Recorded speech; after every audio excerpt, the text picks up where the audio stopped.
बम बम बोले दोस्तों। मेरा नाम राज है। मेरी अभी 2 सप्ताह पहले ही शादी हुई थी। शादी से पहले जब मैं दीप्ति को देखने गया उसके घर पर, तो मैं बताया गया था कि घर में केवल 4 लोग हैं। दीप्ति के माता पिता और एक छोटी बहन। मैं बहुत खुश था कि मेरी एक साली होगी, क्योंकि छोटी साली और जीजा का एक अनोखा ही रिश्ता होता है। मैं अपने घर में अकेला था, कोई भाई या बहन भी नहीं थी। बचपन से ही मैं खुद को बहुत अकेला महसूस करता था। माँ बापू से अपने मन की बातें भी नहीं कर पाता था। ज़िंदगी बहुत अधूरी लगती थी जब आपकी कोई भाई या बहन ना हो जो हर सुख दुख में आपके साथ खड़ी रहे। जब भी मैं अपने दोस्त के परिवार को देखता था, उसका परिवार इतना बड़ा था कि उन्हें किसी बाहर वाली की ज़रूरत ही नहीं पड़ती थी। सब आराम से खुशी खुशी रहते थे और मेरी त्योहारों पर भी कलाई सुनी रहती थी। मैंने सोच रखा था कि मैं एक ऐसे परिवार में शादी करूँगा जिसका या तो कोई बहन हो या भाई हो, जो आगे चलकर मेरे साथ खड़े रहें। मैं जब दीप्ति के घर पहुंचा तो उसकी छोटी बहन खुशी ने हमारा स्वागत किया। मैंने दीप्ति को देखते ही हाँ कर दी, क्योंकि वो बहुत खूबसूरत थी। पर जब खुशी हमें नाश्ता करवा रही थी तो दीप्ति उसे बेवजह डांट रही थी, उस पर गुस्सा कर रही थी। वो बेचारी रोते रोते बाहर चली गई। खैर, क्या पता हमारे आने से पहले दोनों में लड़ाई हुई हो, इसलिए वह उस पर गुस्सा हो रही हो। हमने जल्दी तारीख निकलवा ली। मैं जब भी दीप्ति से फ़ोन पर बातें करता था तो वह खुशी को हमेशा परेशान करती रहती थी। दीप्ति तो बस उसे डांटती ही रहती थी। मैंने एक बार पूछ ही लिया, तुम खुशी को क्यों इतना डांटती रहती हो? मैं जब भी तुमसे बातें करता हूँ ना, तो तुम कभी दीप्ति खुशी से मेरी बात कराती हो। ऊपर से जब भी तुमसे बातें करता हूँ तो तुम उसे डांटती रहती हो। वह बोली, मैं खुशी को पसंद नहीं करती और तुम ज़्यादा खुशी के बारे में मुझसे मत पूछो, वरना मैं तुमसे भी शादी के बाद ही बात करूँगी। भला कोई अपनी छोटी बहन को क्यों पसंद नहीं करेगा? कहीं कोई बात हमसे छुपाई तो नहीं जा रही? मैं मन में सोचने लगा, क्या पता दोनों बहनों की आपस में ना बनती हो और शादी के बाद सब ठीक हो जाए। और शादी का दिन भी आ गया। दीप्ति के घर वालों ने शादी का इंतज़ाम बहुत धूमधाम से करवा रखा था। सब बहुत सुंदर था और सब खुश भी थे। इतने में खुशी मेरे पास आई और उसने मुझे एक गुलाब का फूल दिया। जब दीप्ति ने उसे ये देते हुए देखा तो वह गुलाब का फूल छीन लिया और वह तोड़ दिया। पता नहीं क्यों उसने इतना सुंदर गुलाब का फूल तोड़ दिया। मैंने उसे वहाँ कुछ नहीं कहा, क्योंकि मैं वहाँ तमाशा नहीं करना चाहता था। विदाई में भी दीप्ति सबके गले लगकर रो रही थी, पर खुशी जो उसके पास ही में ही खड़ी थी। दीप्ति ने उसे एक बार भी नहीं देखा और ना गले लगाया। खुशी का उदास चेहरा मेरे आज भी आंखों के सामने घूमता है। उसके माता पिता तो दोनों में कोई फ़र्क नहीं करते, फिर दीप्ति ऐसा क्यों कर रही थी? शादी के बाद जब मेरी पहली रात आई तो मैं दीप्ति के पास गया। दीप्ति घूंघट ओढ़े बेड पर बैठी थी। मैं भी उसके पास जाकर बैठ गया। मेरे मन में जो खुशी का उदास चेहरा था, मैंने यह बात दीप्ति से पूछ ही ली, तुम इसकी बड़ी बहन हो, फिर ऐसा रवैया क्यों? वह बोली, शादी की पहली रात भी खुशी की बातें। तुम क्यों नहीं समझते कि मैं उसे पसंद नहीं करती और ना कभी करूँगी? पर क्यों? मैंने कहा, वो तुम्हारी बहन है। नहीं, वो मेरी बहन नहीं है। दीप्ति गुस्से में बोली, क्या मतलब? मैं जब 8 साल की थी तो मेरी माँ बापू को एक और बच्चा चाहिए था, पर माँ अंदर से इतनी कमज़ोर थी कि वो दूसरा बच्चा नहीं कर सकती थी। डॉक्टर ने उन्हें मना किया था, तो उन्होंने एक लड़की को गोद ले लिया। पहले तो मैं बहुत खुश थी कि मेरी एक छोटी बहन आई है, पर जब मेरे माँ बापू मुझसे ज़्यादा उसे प्यार करने लगे और मुझ पर ज़रा भी ध्यान नहीं देते थे, मुझे उनका ये रवैया बिल्कुल भी अच्छा नहीं लगता था। जब भी मैं उसके पास खेलने जाती थी तो माँ मुझे बहुत मारती थी और दूर रहने के लिए कहती थी। उसके आते ही माँ बापू जैसे मुझे भूल ही गए थे। तभी से मैं उसे पसंद नहीं करती। जब मुझे पता चला तो मैंने दीप्ति को बहुत समझाने की कोशिश की, पर वह पहले से ही इतनी परेशान थी। मैं उसे और परेशान नहीं करना चाहता था। ऐसे ही 1 साल बीत गया। दीप्ति ना तो अपने मायके जाती थी और ना उनकी बातें करना पसंद करती थी, ना कभी उनके पास फ़ोन करती थी। मैं ही उसके परिवार के पास फ़ोन करके उनका हालचाल लेता रहता था। वो शायद अपने परिवार को ये दिखाना चाहती थी कि उनके बगैर भी वह खुश रह सकती है, पर मैं दीप्ति को यूँ तिल तिल करके टूटता हुआ नहीं देख सकता था, तो मैं उनकी बातें घर पर ही करता था। पर जब भी मैं खुशी का नाम लेता था तो वह मुझे ही उल्टा सीधा कहने लगती थी कि कहीं तुम्हारा और खुशी का कोई चक्कर तो नहीं चल रहा।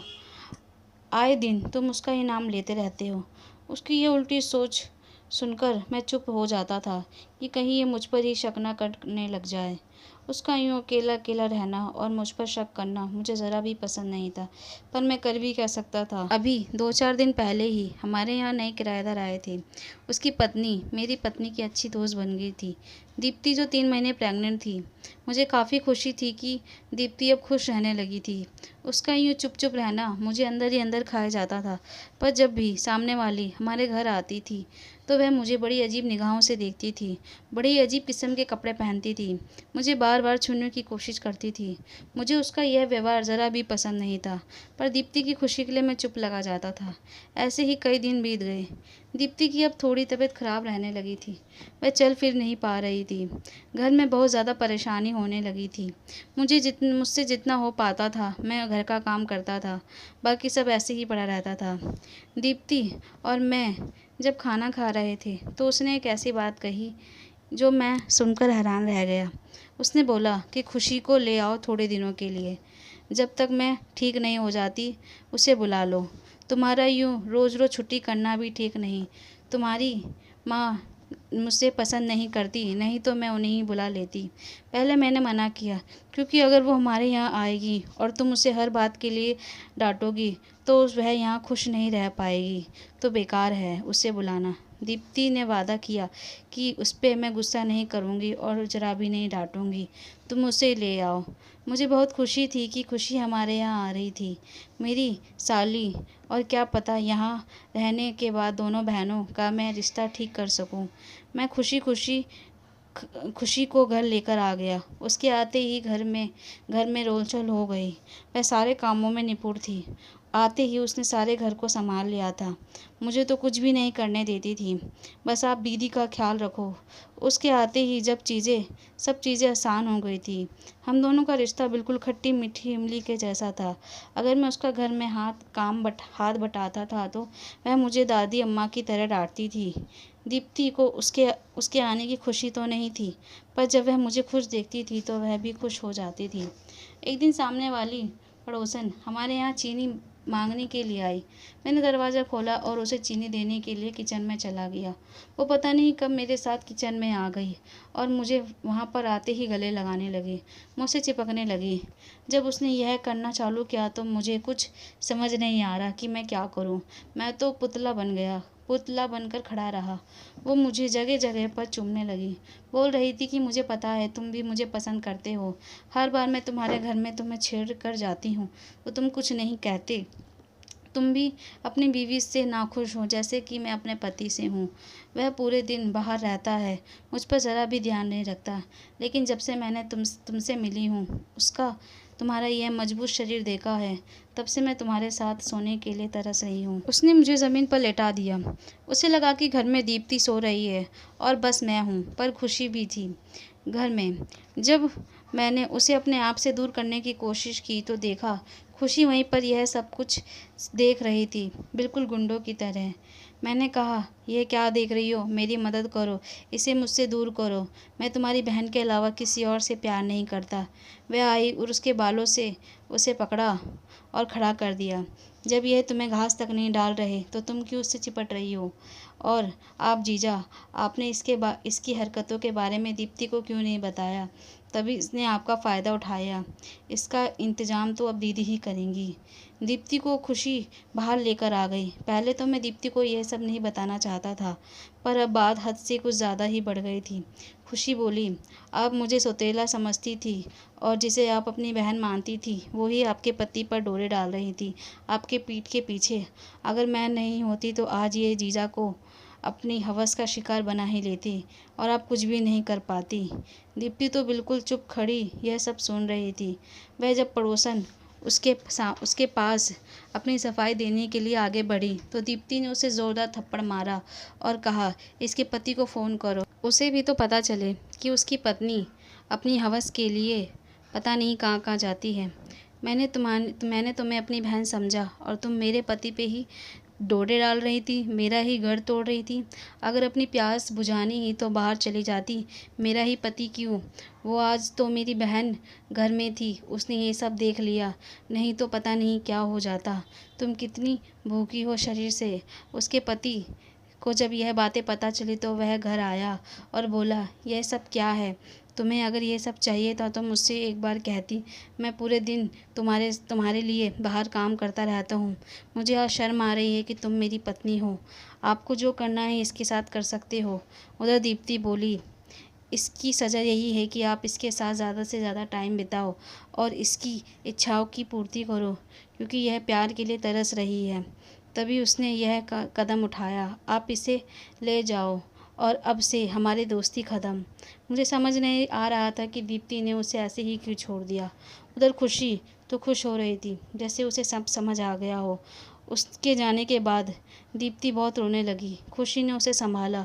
खुशी बहुत खुश थी क्योंकि आज दीप्ति ने उसे पहली बार बहन कहा था।